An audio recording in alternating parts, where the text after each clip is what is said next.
나를 도우시는 주, 나의 인생 길에서 지치고 고나여 애도록 주저앉고 싶을 때 나를 밀어주시네. 일어나 걸어라, 내가 새 힘을 주리니. 일어나 너 걸어라, 내 너를 도우리.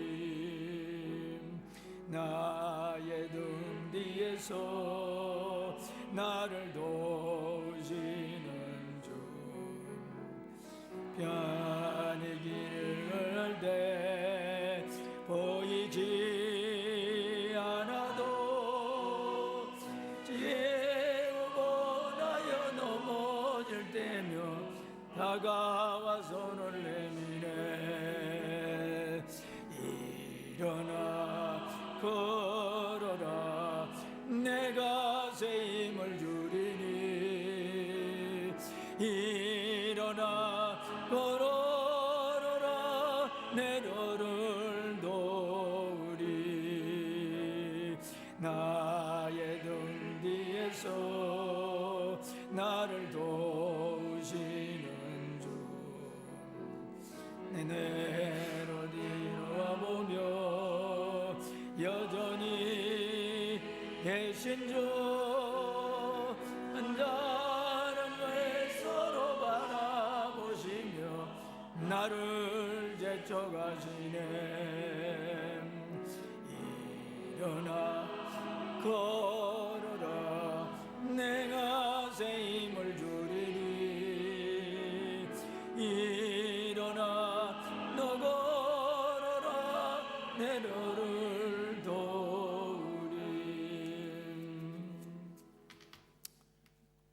옆에 있는 분하고 사랑하고 축복합니다 이렇게 인사하시기 바랍니다.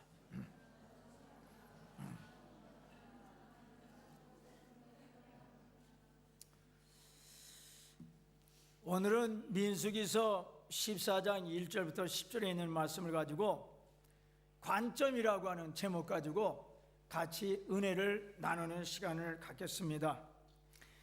관점이라고 하는 말은 사물을 관찰할 때 그 사람이 보는 각도와 입장을 말합니다. 그래서 관점이 서로 다르다, 이런 말을 사용을 합니다.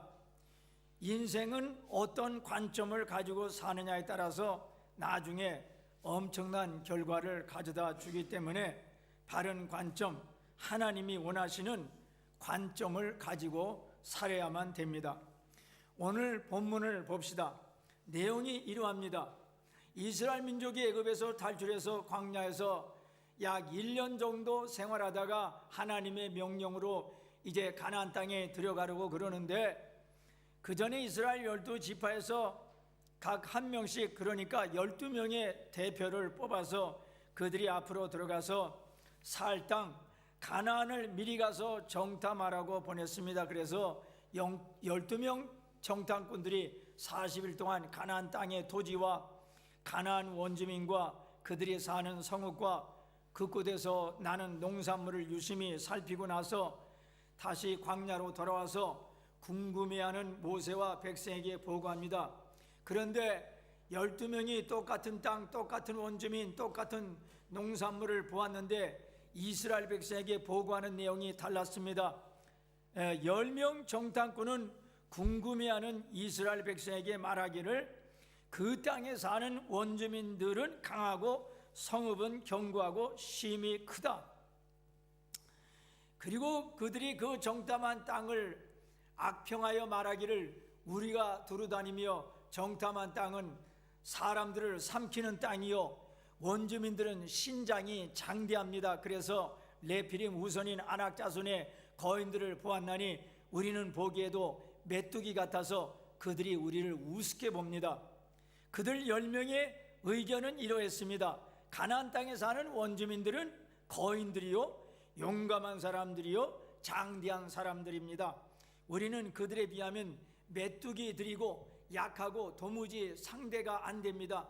그들과 싸우면 우리는 개죽음 당합니다.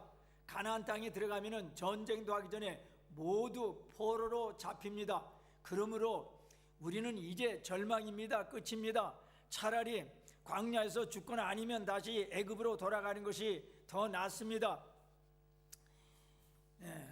하나님도 정말 모세도 너무하다. 들어갈 수 없는 땅을 들어가게 하다니 말이 되자. 그런데 두 명의 정탐꾼이었던 여호수아와 갈렙은 또 생각이 달랐습니다. 갈렙이 모세 앞에서 백성을 조용하게 하고 하는 말이 우리는 곧 올라가서 그 땅을 취하자. 능히 이기리라. 그 땅을 정탐한 자 중 눈의 아들 여호수아와 여분의 아들 갈렙이 자기들의 옷을 찢고 이스라엘 자손의 온 회중에게 말하 이르되 우리가 두루다니며 정탐한 땅은 심히 아름다운 땅이라. 다만 여호와를 거역하지 말자. 또 그 땅 백성을 두려워하지 말자. 그들은 우리의 밥이다. 그들의 보호자는 그들에게서 떠났고 여호와는 우리와 함께 하시느니라. 그들을 두려워하지 말라. 아니 우리 12명이 40일간 가나안 땅에 들어가서 정탐해서 알았잖아요. 우리들이 가져온 이 담스러운 포도를 보세요. 증명되잖아요. 그 땅이 아주 비옥하고 너무나 아름다운 땅이에요. 그리고 하나님이 우리 보고 명령하셨잖아요. 그 땅에 들어가라고, 그것 원주민들을 정복하라고. 하나님이 우리와 함께 하는데 왜 그들을 무서워해요? 그들은 우리의 먹이입니다. 우리들이 소화시킬 수 있습니다. 이길 수 있습니다. 들어갑시다. 그러나 사람들은 다수를 따라갑니다. 두 명이 아무리 가나안 땅에 들어가자고 좋다고 할 수 있다고 외쳐도 10명이 가나안 땅은 몹쓸 땅이요 들어가면 죽는다고 그러면서 못 들어간다고 외치니까 이스라엘 백성이 모두 10명의 부정적인 보고를 듣고 가나안 땅 들어가는 것을 포기하고 지도자인 모세와 아론을 원망하고 그들이 말하기를 새로운 지도자를 다시 세워서 애굽으로 돌아가자 이렇게 했습니다. 갈렙과 여호수아가 백성에게 가나안 땅에 들어가자고 다시 설득하려고 하니까 온 회중이 갈렙 여호수아를 돌을 들어가지고 죽이려고 했습니다. 이 모습을 보고 하나님은 이스라엘 백성들에게 벌을 내렸습니다. 무슨 벌을 주었습니까? 12명이 40일 동안 가나안 땅을 정탐했으니까 하루를 1년으로 계산해 가지고 40일 즉 40년간 이스라엘 백성은 다시 광야에서 살으라고 하는 것입니다. 그래서 이스라엘 사람들은 약 38년 내지 39년 광야의 삶을 안 살아도 될 뻔했는데 그들 불신으로 부정적 사고방식으로 한 38년 내지 39년간 광야에서 더 살면서 그 당시 20세 이상의 어른들은 광야에서 다 죽고 오직 20세 이상 된 여호수아 갈렙과 아이들과 자녀들만이 광야에서 성장하면서 나중에 가나안 땅에 들어갔습니다. 여러분, 이것은 인생을 살 때 어떤 관점을 가지고 사냐가 대단히 중요하다고 하는 것을 가르쳐주고 있습니다. 우리가 오늘 본문에서 보았지만은 똑같은 환경을 보고도 10명은 안 된다, 못한다, 절망이다 이런 관점을 갖고 행동하다가 결국 자기들 신세를 망쳤고 2명은 된다, 할 수 있다, 희망이 있다 이런 관점을 가져서 결국 자기들 신세가 활짝 폈습니다. 여러분, 어떤 관점을 가지고 사느냐가 중요한 것입니다. 이 지구라는 똑같은 별에 70억이 넘는 인류가 삽니다. 모두 똑같은 사람들입니다. 근데 세상 살아가는 관점이 다릅니다. A라고 하는 사람은 나는 메뚜기라고 생각하는 사람이 있습니다. 윌리엄 미첼 박사가 쓴 메뚜기 사고방식 벗어나기라는 책이 있는데 우리들이 사는 세상에는 우리를 위협하는 여러 종류의 거인들이 있습니다. 이 거인들을 물리치고 승리하기 위해서는 메뚜기 사고방식을 떨쳐버려야 됩니다. 메뚜기 사고방식이라고 하는 것이 뭡니까? 본문에서 잘 설명하고 있습니다. 우리는 그 백성을 치지 못한다. 그들은 우리보다 강하다. 가나안 땅은 사람을 삼키는 땅이다. 원주민들은 거인이다. 우리는 그들에 비하면 메뚜기다. 메뚜기 사고방식은 자기들의 장점을 보지 않고 약점을 보는 사람들입니다. 열등감을 많이 가진 사람들입니다. 어떤 일에 쉽게 좌절하고 패배주의적인 태도에 사로잡힌 사람들입니다. 매사에 나는 할 수 없다, 나는 무능하다, 내가 하는 일은 아무것도 안 된다, 이런 부정적인 사고방식에 젖어서 사는 사람들입니다. 반면 우리의 밥이다, 이런 생각을 가지고 사는 사람들도 있어요. 즉 된다, 할 수 있다, 현재의 고난이 앞으로 축복이 될 수 있다, 현재의 시련이 앞으로 나를 영적으로 한 단계 높이는 계기가 된다, 이 장애를 뛰어넘으면 나는 앞으로 더 잘 된다, 하나님 내가 더 잘 될 수 있는 기회를 주셔서 감사합니다, 이번 기회에 더 기도하자, 이번 기회에 믿음으로 살자, 이렇게 사물과 환경을 긍정적으로 바라보고 어둠 속에서도 빛을 바라보고 절망에서 희망을 바라보는 사람들입니다. 바로 그 사람이 갈렙과 여호수아입니다. 10명 정탐꾼이 모두 안 된다고 하면서 절망하고 있고 모든 이스라엘 백성이 가나안 땅에 못 들어간다, 절망이다 하는 가운데서도 갈렙과 여호수아는 그곳 원주민들을 두려워하지 말라, 그들은 우리의 밥이다, 우리의 먹이다, 가나안 땅으로 들어가자, 이렇게 외쳤습니다.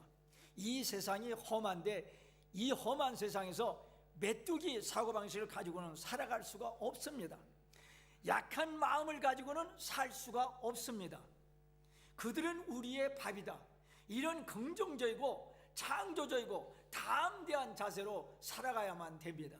미국의 유명한 여성 방송인 오프라 윈프리를 다들 압니다. 그녀가 진행하는 오프라 윈프리 쇼는 20년 넘게 낮 시간대 텔레비 토크쇼 시청률 1위를 고수해 왔습니다. 전 세계 140개국에서 방영되고 있습니다. 이 여성의 영향력이 얼마나 대단한지 방송에서 내가 무슨 책을 읽었다고 하면은 그 책은 바로 미국의 베스트셀러가 됩니다. 한 번은 그녀가 방송에서 가난한 보육원을 방문했는데 이곳에 도움이 필요하다 라는 멘트 한마디에 수십억 원의 기부금이 쏟아졌다고 합니다.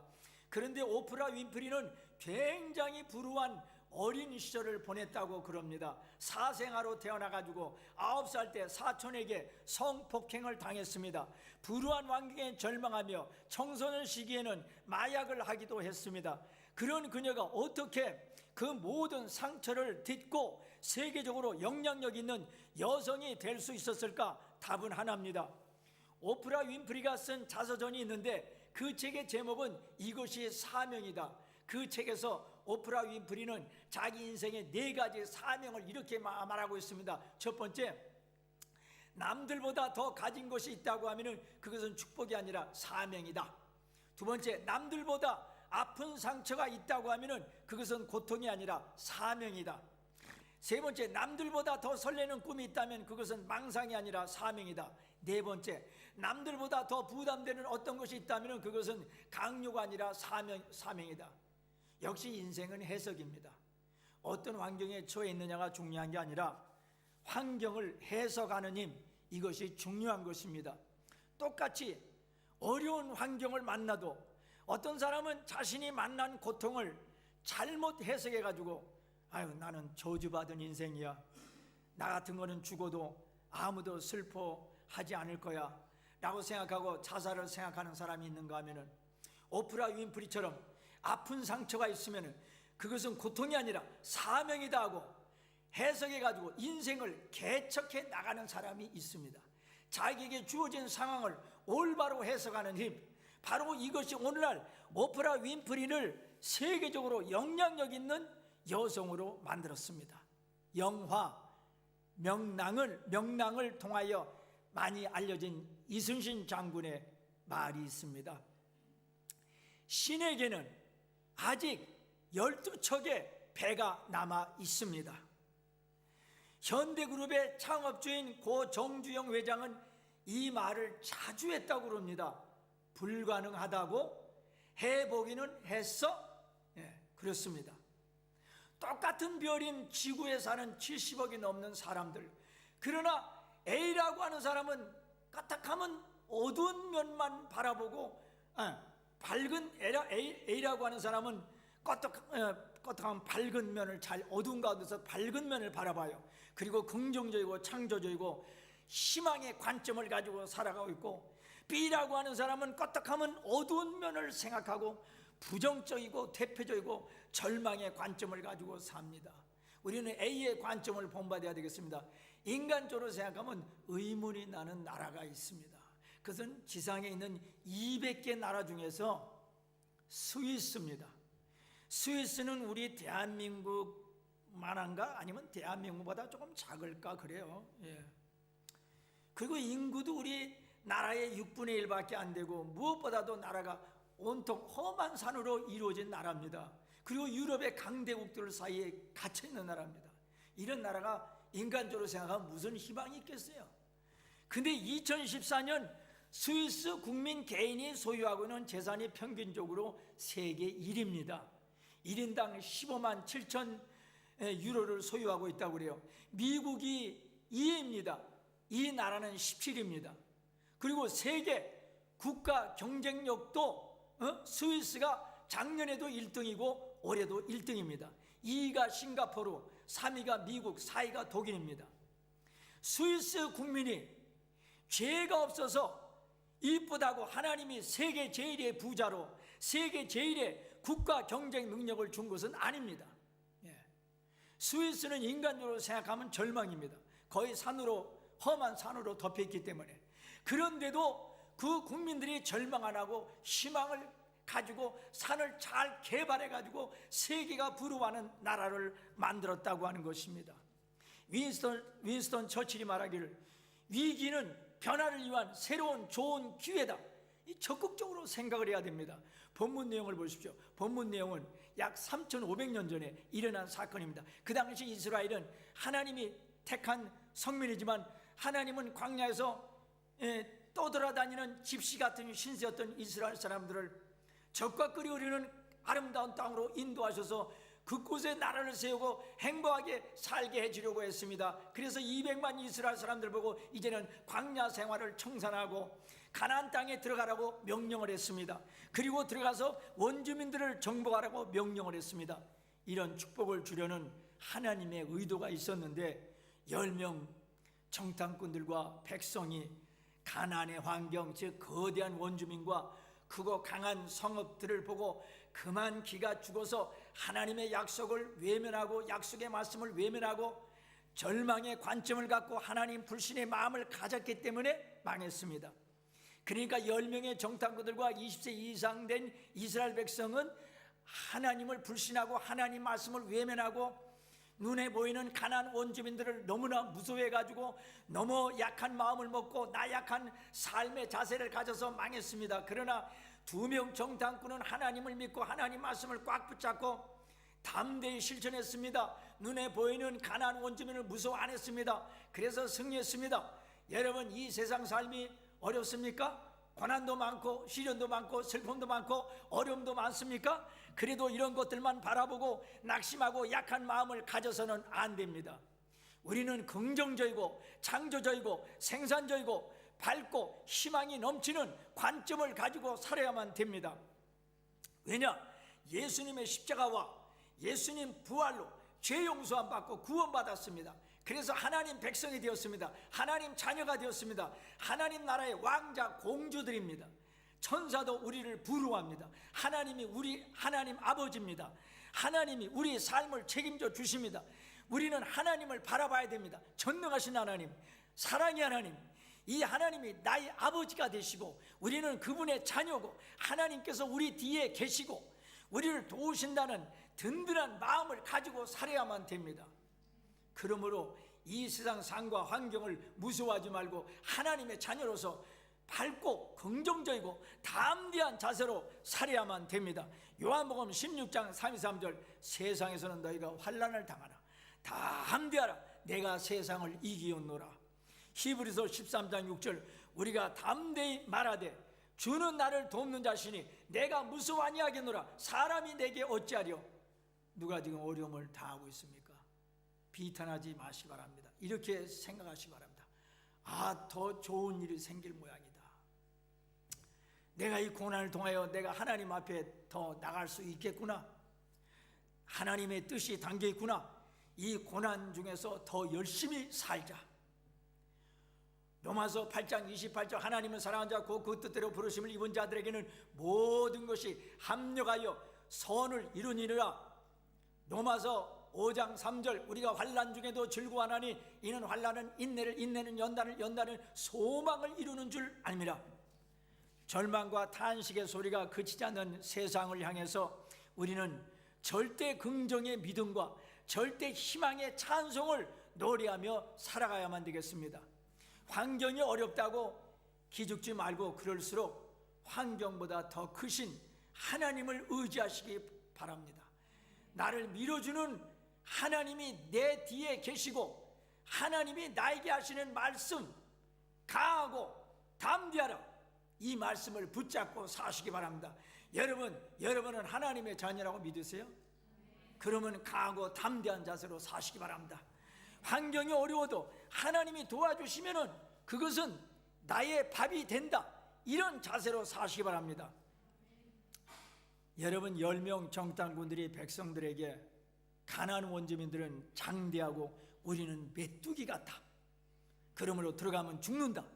이런 부정적인 보고를 하자 온 회중이 진작 애굽에서 죽었으면 좋았을 것을, 아니 이런 광야에서 죽었으면 좋았을 것을 하고 모세와 아론을 원망하고 환경을 원망했습니다. 왜 하나님 백성이 그런 부정적인 말을 합니까? 하나님은 그러한 자세를 싫어합니다. 예수님은 사람들 보고 너가 죄인이니까 죽어라. 너가 병들었으니 죽어라.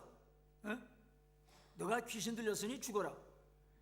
너가 가난하니까 죽어라. 너 실패했으니 죽어라. 그런 말 안 했습니다. 하나님은요 그 어려운 사람들에게 살아라, 회복하라 이런 말씀을 했습니다. 그러므로 우리는 어떠한 환경에서도 죽었으면 좋겠다, 너하고 나하고 죽자 이런 말은 절대로 하지 말아야 됩니다. 죽지 못해 산다 이런 말도 하지 말아야 됩니다.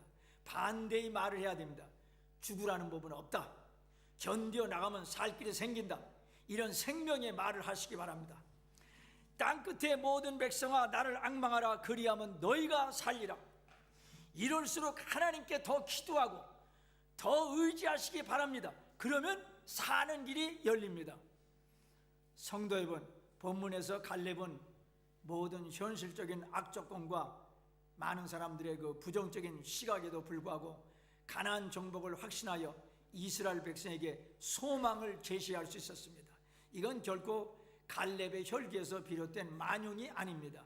가나안 땅을 주시겠다 하신 하나님 약속의 말씀을 믿는 믿음에 근거한 확신이었습니다. 그래서 갈렙은 그 믿음대로 40년의 암울한 광야 생활을 이기고 마침내 가나안 땅으로 들어가서 자신의 기업을 당당히 차지할 수 있었습니다. 이처럼 믿음은 절망적인 상황에서도 소망을 바라보게 하며 마침내 그 소망을 이루게 합니다. 비록 현실이 어려워도 그 현실을 넘어서 역사하시는 하나님을 바라보며 그 현실을 이겨나가게 하는 힘이 바로 믿음입니다. 성도 여러분, 상황이 어려우면 어려울수록 더 믿음을 굳게 붙잡으시기를 바랍니다. 힘든 현실 앞에 믿음을 잃어버리는 자가 아니라 오히려 굳건한 믿음으로 현실을 이겨나가시기를 바랍니다. 그럴 때 우리는 반드시 현실을 딛고 하나님께서 주신 소망을 이루게 됩니다. 기도하겠습니다. 하나님 아버지, 오늘 민수기서 14장을 보면은 가나안 땅, 똑같은 땅을 참 봤는데 10명은 우리는 메뚜기다, 안 된다 그랬고 2명은 그들은 우리의 먹이다, 된다 이렇게 나갔는데 결국은 그들은 우리의 밥이다, 이런 믿음을 가지고 나간 사람들이 가나안 땅을 정복을 했습니다. 하나님께서 우리에게 원하시는 것은 세상살이가 어려워도 담대하라, 내가 너와 함께함이라, 강하라, 두려워하지 말라, 근심하지 말라, 강하고 담대하게 살으라고 말씀하셨사오니 우리 성도님들 이번 한 주간도 강하고 담대하게 살게 하여 주시옵소서. 하나님에 대한 믿음으로 환경을 이기며 정복에 나아가게 하여 주시옵소서. 어려울 때 낙심하지 말고 더 기도하고 더 말씀 보고 더 찬송하고 더 성령 충만하고 더 하나님의 일을 많이 하고 더 그의 나라와 그의 의를 먼저 구하고 이렇게 헌신적으로 나갈 때 하나님께서 어려운 문제 해결해 주실 것을 믿습니다. 우리 성도님들 영육간에 강건함 주시고 우리 자녀들 믿음의 자녀들 되게 하여 주시옵소서. 우리 부모님 축복하여 주시옵소서. 개인과 사업에 복을 허락하여 주시옵소서. 영육간에 강건함 허락하여 주시옵소서. 감사하면서 예수님의 이름으로 기도합나이다. 아멘. 찬송가 드리겠습니다. 찬송가 357장.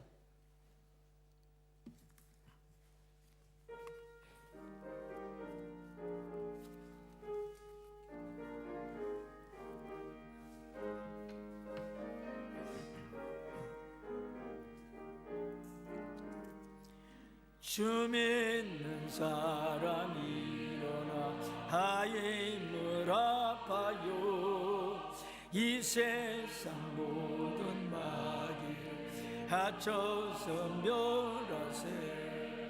저 앞에 오는 적군을 아사오이 열어 주 예수 내 눈에 멀어 온 세상 이겠네 믿음이겠네 믿음이겠네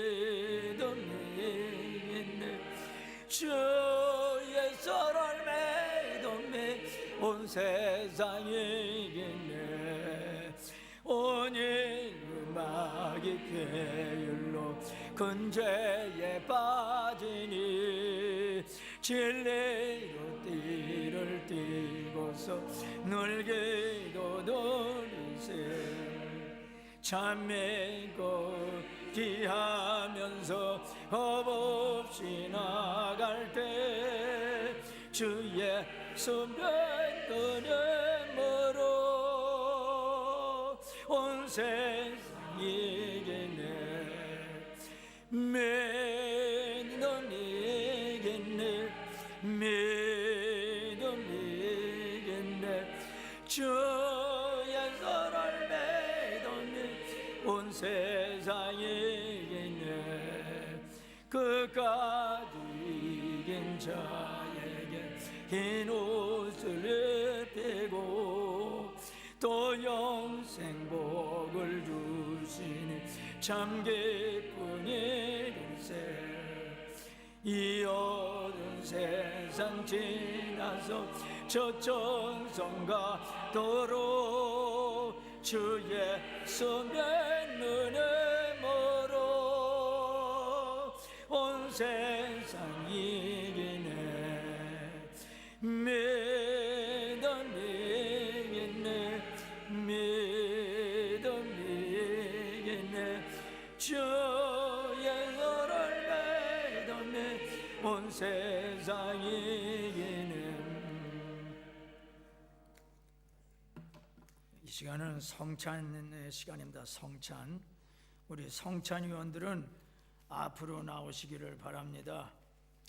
고린도전서 11장 23절부터 읽어드리겠습니다. 내가 너에게 전한 것은 주께 받은 것이니 곧 주 예수께서 잡신 밤에 떡을 가사 축사주어 떼어 이르시되 이것은 너희를 위하는 내 몸이니 이것을 행하여 나를 기념하라 하시고 식후에 또한 그와 같이 잔을 가지시고 이르시되 이 잔은 내 피로 세운 새 언약이니 이것을 행하여 마실 때마다 나를 기념하라 하셨으니 너희가 이 떡을 먹으며 이 잔을 마실 때마다 주의 죽으심을 그가 오실 때까지 전하는 것이니라. 그러므로 누구든지 주의 떡이나 잔을 합당하지 않게 먹고 마시는 자는 주의 몸과 피에 대하여 죄를 짓는 것이니라. 사람이 자기를 살피고 구해야 이 떡을 먹고 이 잔을 마실지니. 아멘. 하나님 아버지, 오늘 성찬식을 맞이하여 다시 한번 기도합니다. 이 성찬의 떡은 예수님이 십자가에서 찢기신 살이고, 이 포도주는 예수님께서 십자가에 흘리신 피입니다. 예수님의 십자가 죽음을 말합니다. 나의 죄값에 대한 형벌을 주님이 대신 받으셔가지고 십자가에서 죽으셨습니다.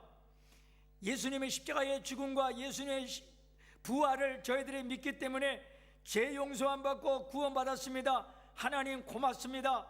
하나님 자녀가 되었습니다. 이런 은총을 받았는데 우리가 혹시 함부로 살고 있지 않습니까? 함부로 살고 있으면 용서해 주시고, 이제는 함부로 살지 말고 정신 바짝 차리고 살게 도와주시옵소서. 내가 하나님의 자녀니까 나는 하나님 뜻대로 바르게 살아야 된다고 하는, 경건하게 살아야 된다고 하는 그런 사명감을 가지고 살게 도와주시옵소서. 그동안 내 멋대로 살았던 거 용서하여 주시옵소서.